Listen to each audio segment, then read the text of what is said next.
বেগুন, করলা আর হচ্ছে কাইথা, আইসিন আর কদু, এগুলা সব নষ্ট হয়ে গেছে এবারকার বন্যাতে।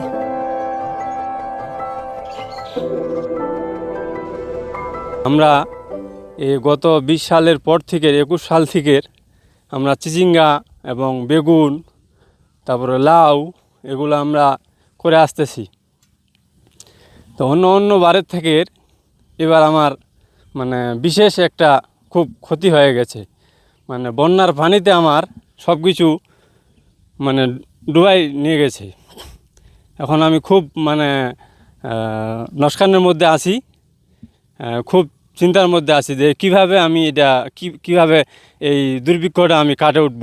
দেশের মানুষকে প্রতিদিন সুরক্ষিত রাখার প্রত্যয় নিয়ে সেফটি কেবলস সহ এলো সেফ সিলিং ফ্যান। অনেক খরচ করে আমরা ফসলটা ফলাইছি, অনেক টাকা খরচ, প্রায় আমাদের 1.5 বিঘা মাটি 70,000 টাকা খরচ। এই খরচ আমরা ঋণ করে খরচ করতে হয়েছে। এই ঋণের টাকা এখন কোথায় পাবো, কিভাবে পরিশোধ করব? সারের দাম প্রচুর। একটা বস্তা সার কিনতে গেলে আগে ছিল 1350, এখন 1850 টাকা চলে গেছে। শাকের দাম দ্বিগুণ, ফসলের দাম নাই। তারপরেও আমরা আশা করে ফসলটা লাগাইছি, কিন্তু ফসলটার আমার নষ্ট হয়ে গেছে।